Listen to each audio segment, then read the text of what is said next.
क्या जिहादी जहर की चपेट में आ गया राजस्थान? क्या राजस्थान में चल रही कोई कट्टरपंथी साजिश? यह सवाल इसलिए उठ रहा है क्योंकि राजस्थान में बेहद चौंकाने वाला मामला सामने आया है। वहां कहीं अवैध रूप से मस्जिद का निर्माण हो गया तो कहीं गांव का नाम ही हिंदू से मुस्लिम नाम में बदल दिया गया। नमस्कार, मैं हूं मनीष चौहान और आप देख रहे हैं पांचजन।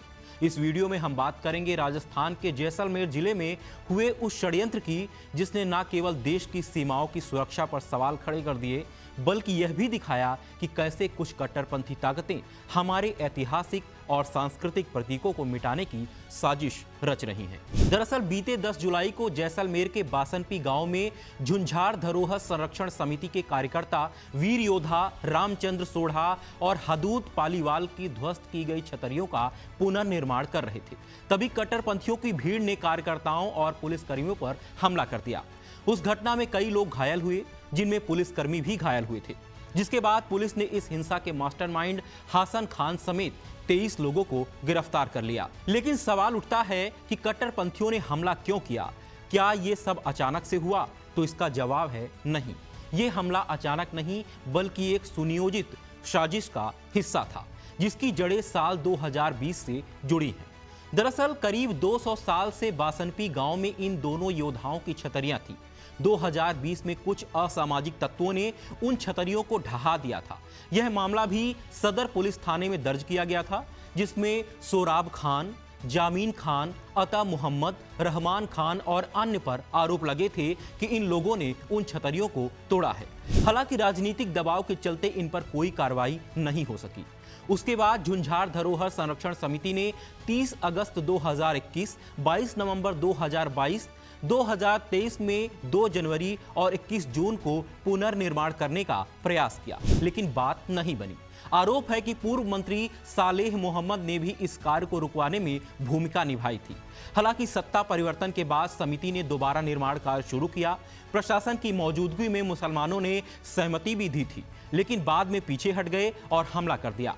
इन छतरियों के बारे में जानकारों का कहना है कि 1828 में जैसलमेर और बीकानेर रियासत के बीच एक युद्ध हुआ था, जिसमें रामचंद्र सोढ़ा और हदूद पालीवाल वीर गति को प्राप्त हुए थे। उनकी स्मृति में 1847 में जैसलमेर के महारावल गज सिंह ने ये छतरियां बनवाई थी। लेकिन 1985 के बाद जब प्रशासन ने मुसलमानों को बसाया तो वहां की ऐतिहासिक संरचनाएं खतरे में पड़ गईं। उन्होंने न सिर्फ छतरियां गिराई बल्कि महारावल की जमीनों पर भी अवैध कब्जा कर लिया। गांव का नाम ही बदलकर बासनपी से बासनपीर कर दिया गया।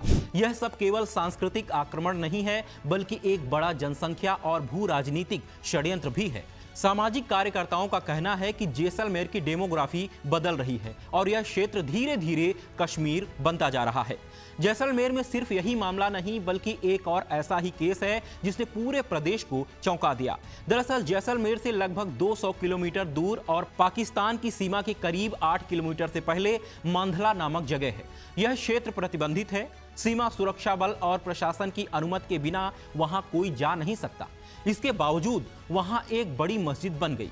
जानकारों ने बताया कि 2008-9 तक उस स्थान पर एक झोपड़ा था। बाद में उसे तोड़कर वहां एक पक्का कमरा बना दिया गया और उस पर मीनारें लगा दी गईं।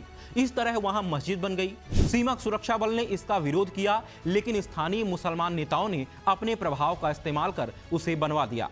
अब वहां वर्ष में 2-3 बार उर्स भरता है, जिसमें हजारों मुसलमान भाग लेते हैं। सीमा सुरक्षा बल के सूत्रों ने बताया कि सीमा से सटे उस क्षेत्र में इतनी बड़ी संख्या में लोगों का जमा होना सुरक्षा के लिए ठीक नहीं है। जानकारों का साफ कहना है कि समस्या सिर्फ एक गांव या एक घटना की नहीं बल्कि पूरे देश के लिए एक चेतावनी है। यह कट्टरपंथ की वह आग है जो सीमांत जिलों से होती हुई पूरे राष्ट्र को अपनी चपेट में ले सकती है। ऐसे में यह जरूरी है कि हम न सिर्फ सजग रहें बल्कि अपने इतिहास, संस्कृति और सीमाओं की रक्षा के लिए संगठित होकर आवाज उठाएं। अब आप बताइए, क्या आपको नहीं लगता कि ऐसे षड्यंत्रों का पर्दाफाश होना चाहिए?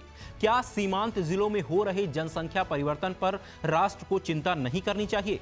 इस मामले में आपकी क्या राय है? हमें कमेंट करके जरूर बताएं और देखते रहें पांचजन। नमस्कार।